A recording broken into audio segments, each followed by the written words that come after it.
Welcome back to another episode of Lifesight AI, the podcast series. And in this episode of series two, we're joined by someone I've known for quite some time now and know the business for quite some time now as well. It's the new CSO of Hera-MI, Mickael Tardy. Welcome. Thank you, Nick, for having me. I really appreciated this opportunity.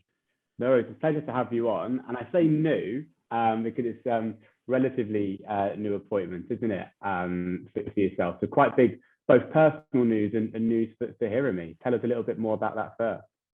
Yeah, sure. So I actually got appointed like a few months ago, just around finishing my PhD. So I spent 3 years running my PhD at Hera-MI. And now this was the right time to get appointed to the new position and run the whole research operations inside the new company, which is growing as it could grow today. Yeah, for sure. So, I mean, you've been at Hera-MI for a little while, haven't you? Like 4 or 5 years? Yeah, actually, I joined Hera-MI almost at the very beginning. So at the time, it was a very small company. So we had 3 people there, and I joined as a research engineer. So there is no like chief scientific officer or chief technical officer because we have only 3 people, and the only thing to do is just rush and try to deliver something and provide a product that could be released in the nature, and that's why we kind of spend a lot of time building a product, and now we're trying to organize ourselves and making it on the next level.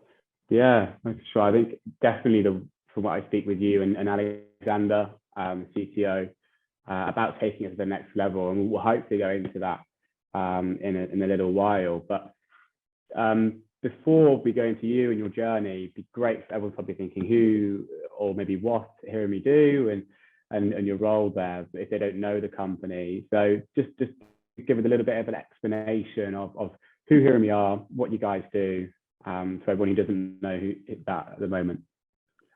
Sure. So Hera-MI is a French-based company. So we're based in northwest of France.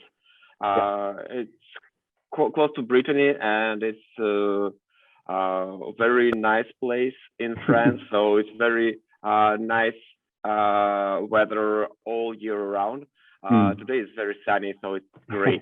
And, unlike the UK then. Oh yeah. So, and what we do, we globally we do medical imaging. More specifically, we focus on breast cancer today. So our purpose is to provide solutions for breast cancer screening and diagnosis, relying on advanced and new technologies such as deep learning, machine learning, and stuff. And we're trying to provide help with the best technologies out there to the radiologists who are striving to help people of being diagnosed. And since the breast cancer is like one of the most prevalent cancer around, there are a lot of people to be screened, and it's like huge amount of the workload for the radiologist. Our job is try to make their life easier by providing clinical decision support system or computer-aided diagnosis systems integrated seamlessly in their workflow. So this is what we're trying to do, and today we have almost 20 people working on this in this area. Yeah. So you were employee 003, employee number 3, and now now you're up to 20, which is great. And your story though is one, and it'd be great to delve into it. It's one of taking risks, and it's a proper journey to where you are sitting right now. So you even though you finished your PhD and defended it and stuff this summer, right? It was in like 4 weeks ago. Like I finished in like early October. Yeah. So just finishing your PhD and then going straight into a C-suite position. It's very similar to Hanan Falas-Barros in Nicolab, who was on Series 1, who did his PhD through Nicolab and then went in to become their CTO. For your story, you have a little bit of a life before your PhD, right? Yeah, definitely. It's cool. So just take us through, I guess, where you started, why software engineering first off, and then we can delve into your story from there. Okay, yeah. So actually, like my story is not the usual PhD story, because I started as an engineer, and I actually dived into the software development even before I started my bachelor degree. So at the last year in my high school, I started to try to develop things, and it's quite quickly excited me, and I started to enjoy myself writing code. It was like very old technologies. It was a bit of software development of the like 2005 2006 year web technologies, which are very obsolete now, but nevertheless it excited me, so I stayed there. And I continued to develop myself as a software engineer by still trying to get an engineering degree, making something meaningful in my life and having a like reasonable degree by the end of 5 years. Yeah. So I almost like had this dual life every time, trying to develop things on my own and get a degree, and like being ready to industry and going into the production. Yeah. So it was like you were upskilling yourself from a very early stage, and it was all was it all with like an end goal in mind? Did you have an end goal, or was it okay, I need to upskill myself, but I don't quite know what it's for yet? I believe I never had a like specific goal. I didn't know where I would land. I knew that I needed to improve myself every time, and I knew that I like didn't enjoyed myself very much in the university. So I actually did started my university in Russia, in Moscow. And after 3 years, after having my bachelor degree, I understood that it's not enough. So I moved in France. So I actually ran a double degree, having double scholarship in France and Russia at the same time. So I had to travel back and forwards, running through the like intermediate and final exams to actually get my degree.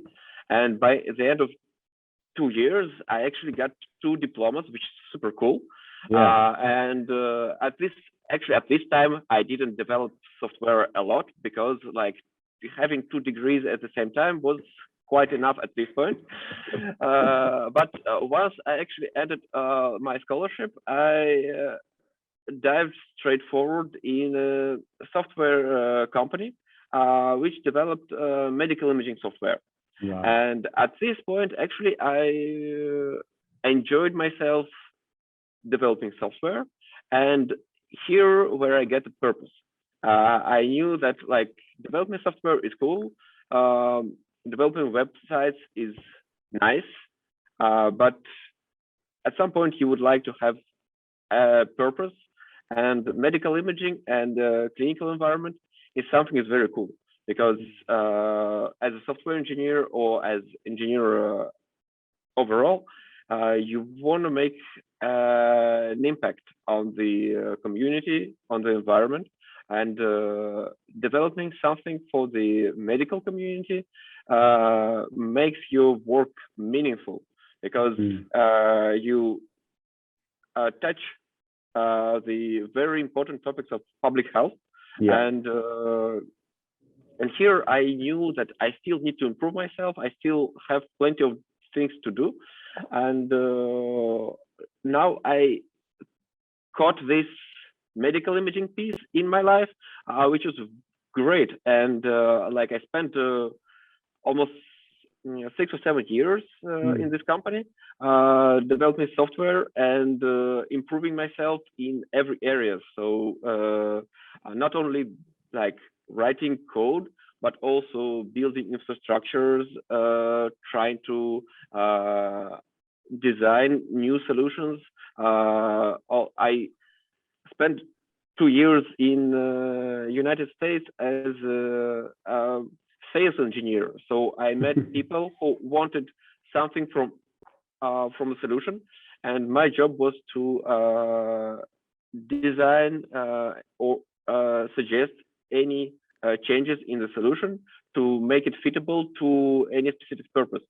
And at this point, actually, I started to saturate, and I understood that I need something more. And at this moment, it was about 2017, I started to consider getting a PhD. So now having almost 7 years after my scholarship. Yeah, wow. So you had like 7 years then of industrial work and upskilling yourself in that area. But when you were considering your move out of getting a double diploma, a lot of air miles probably racked up there. Oh, yeah. What were you considering to do alongside medical imaging? Like, what other job offers, if you can remember, did you have, and what made you choose medical imaging? And then what was maybe the thing you thought it was going to be, and how different actually was it when you got there? This is a very tough question, because it's actually happened very smoothly. And I knew that I wanted to stay with software. So when I started my double degree, I kind of considered that there are other things to do, like there are mechanic engineers, there are energetics, there are whatever, there are a lot of possibilities as an engineer to develop yourself. There are urban engineering, transport, automobile engineering. But when I ran through all these years of 2 years of getting my degree, I understood that I'm still better in doing software. And this I enjoyed doing this, and I'm still good in it. And I know that there are other people who are better in doing other stuff, and I'm not as good as they in, I don't know, automobile design.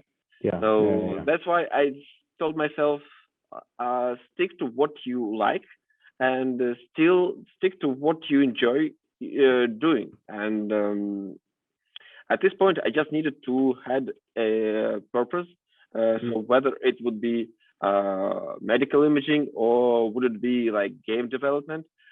Game development never excited me, and even now I'm not looking in this area very specifically.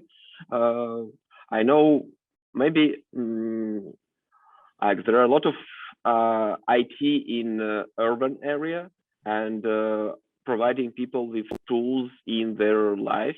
So that could be interesting to dive into.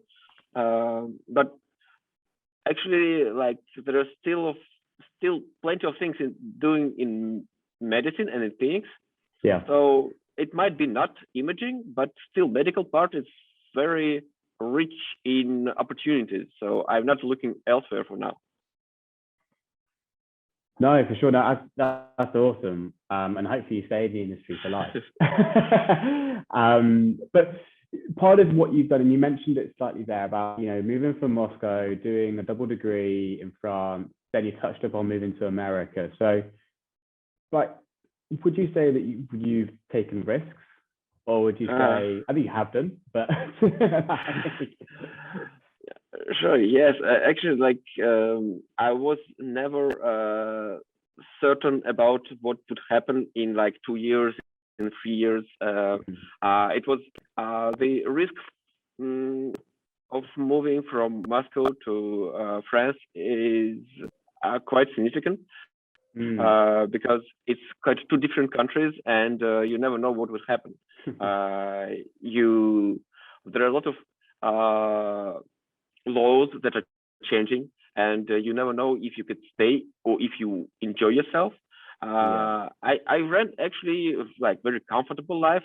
If I was lazy, I could be staying in Moscow, working as a software developer, like writing codes, doing things, and not maybe going out of my comfort zone.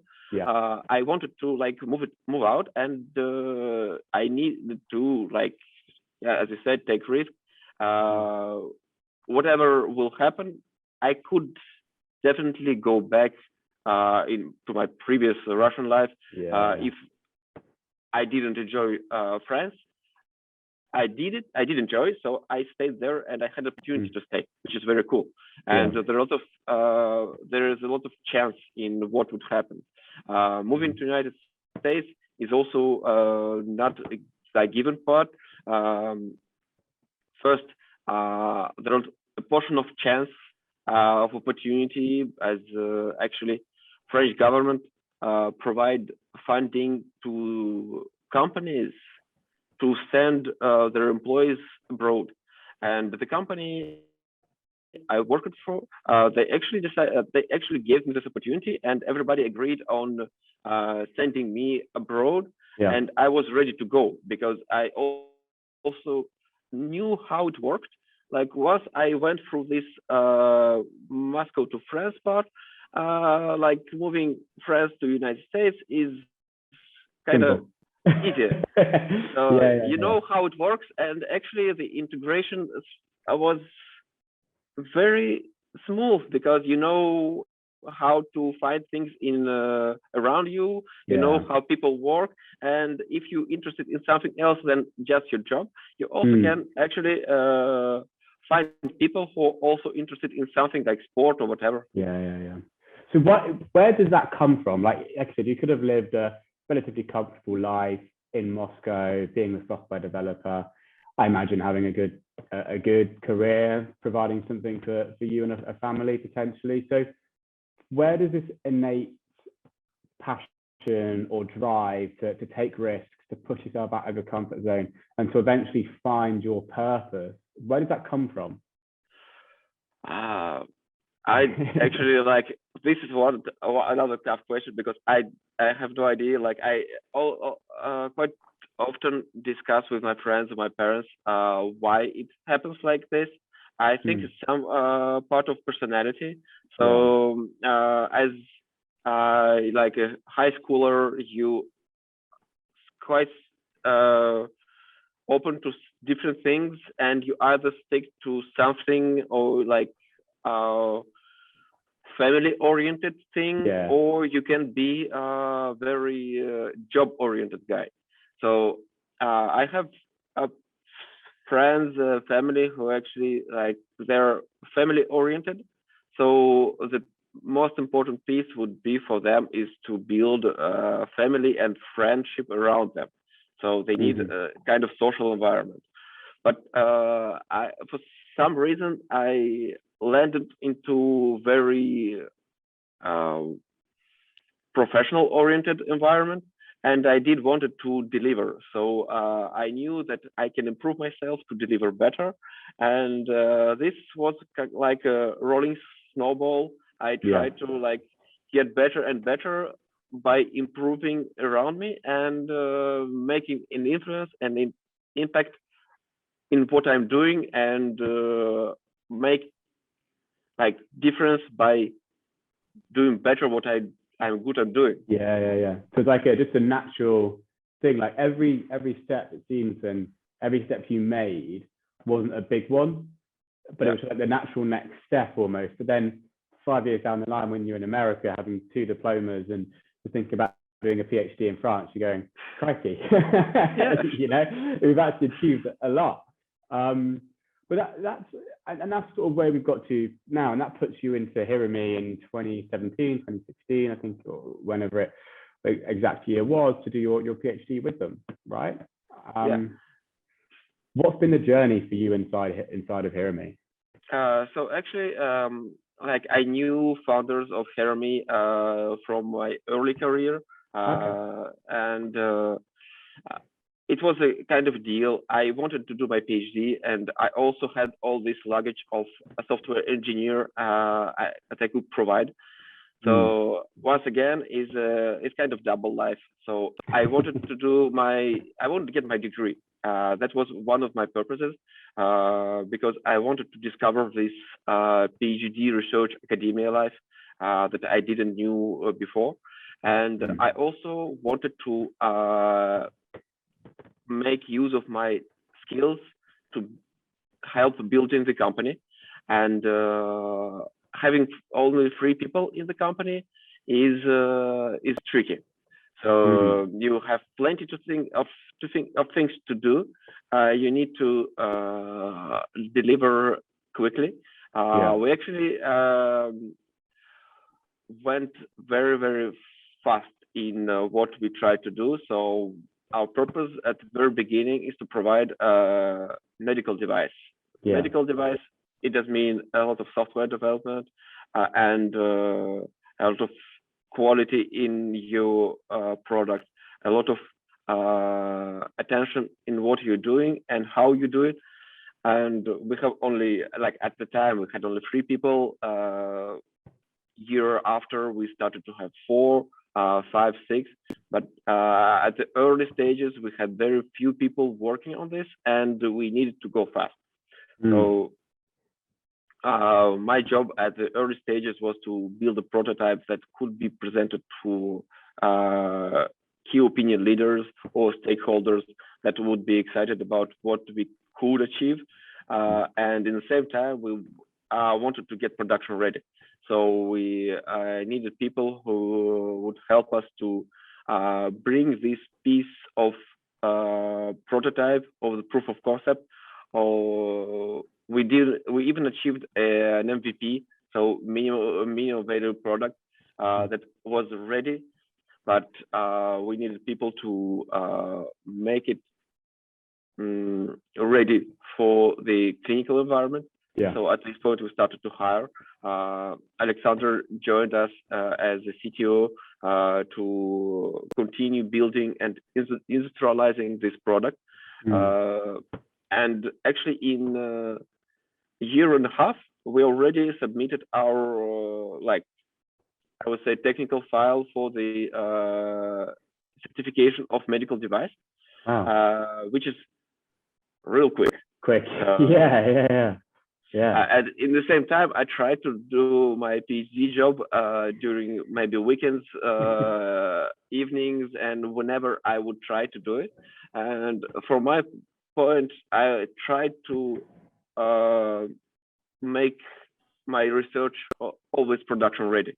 So instead of working on a research topic for 3 years perspective, I decided that I would try to create something new, put it into the product, and at this point, if it fits any research, publication, communication, conference, let's do it.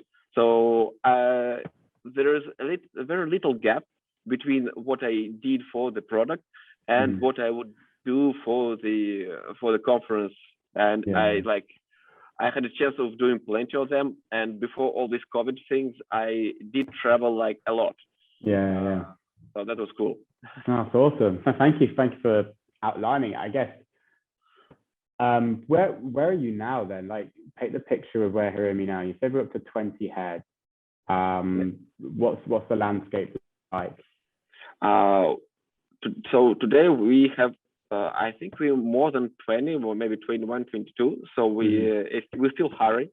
So and we have plenty of people doing plenty of different things. So like as I said, at the early stages, we had only 3 people trying to do everything.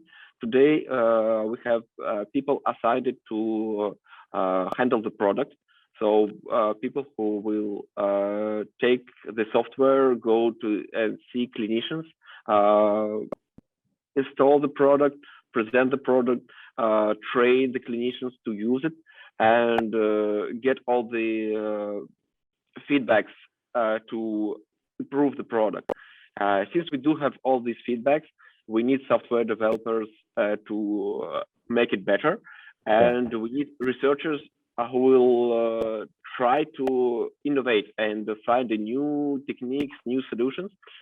So we have a research and development team with about 10 or 11 people now, and we probably will have a few people more in other areas. So as I said, we have people like we're working in breast cancer today.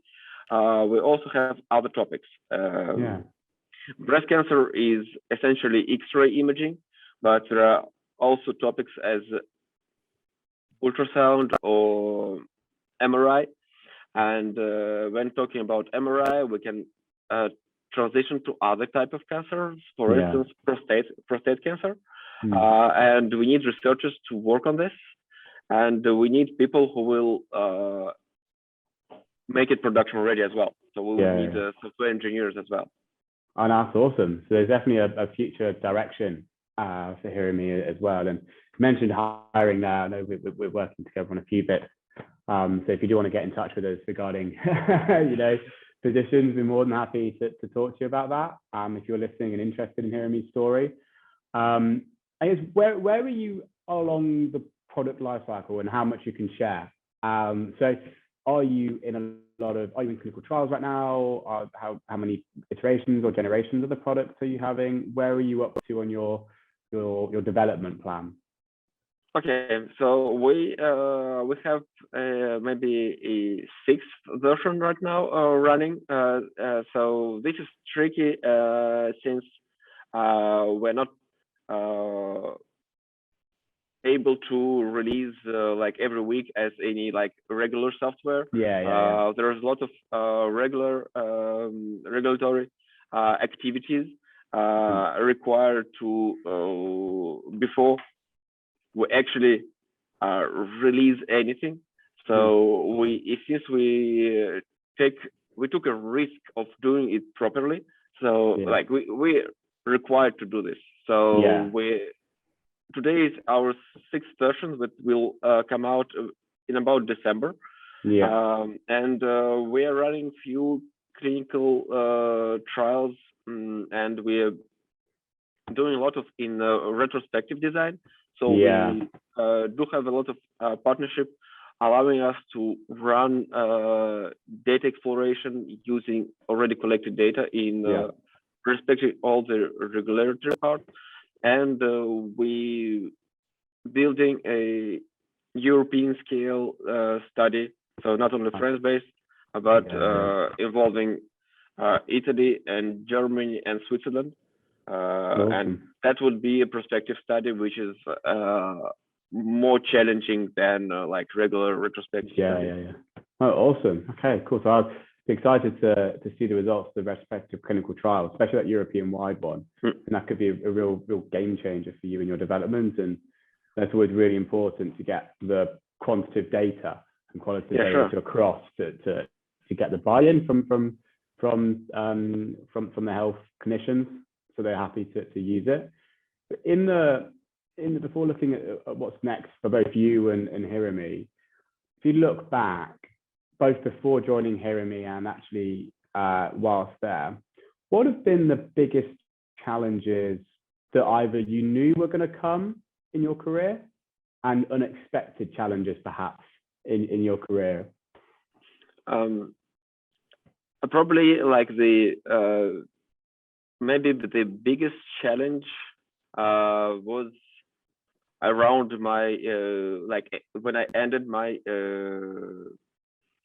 master degree. So it was very uncertain where I would land. So Russia not being Europe, you cannot just stay as you want.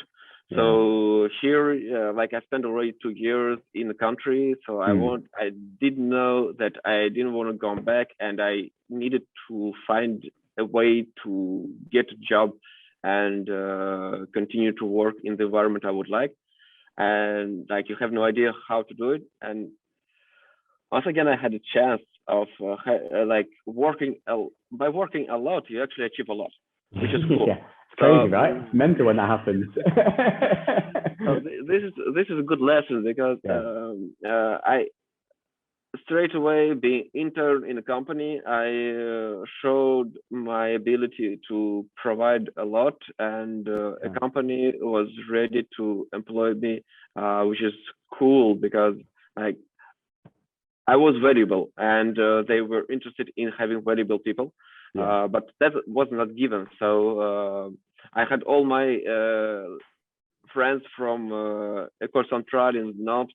They all had a very smooth path of how they would go after their engineering school.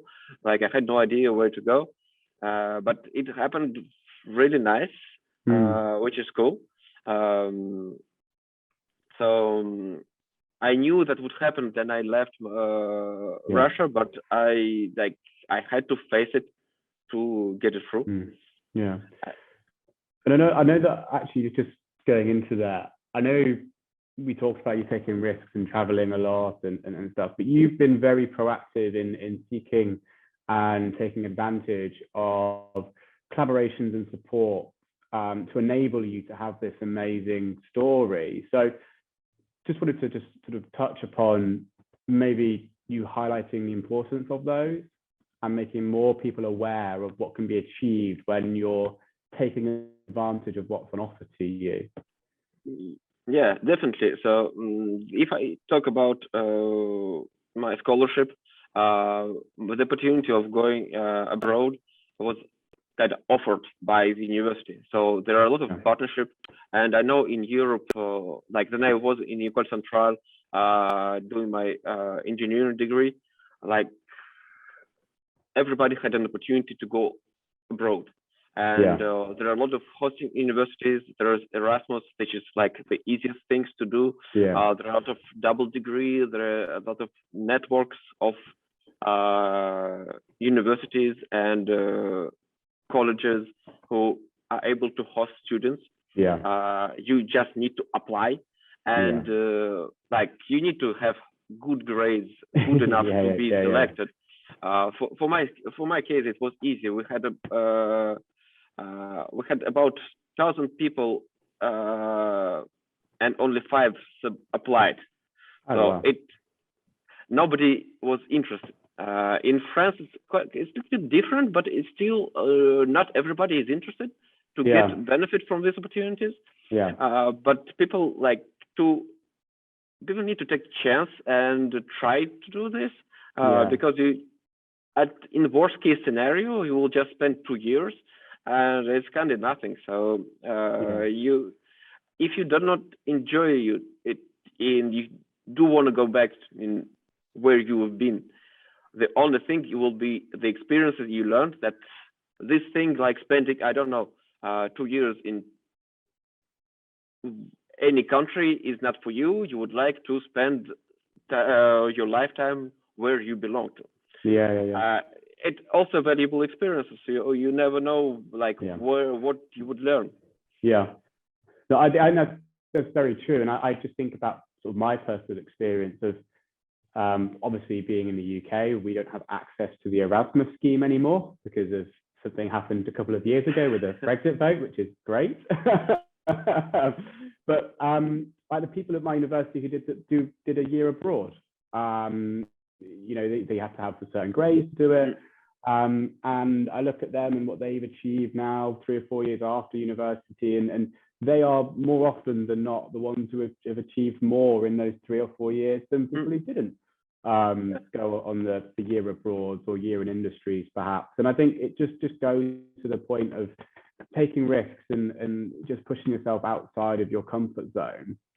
And I know that that there's probably more to be highlighted in this area, and I know that HearingMe do a good job because of your own personal experience, right? So Yeah. what does HearingMe do to help people who would like to be in this situation?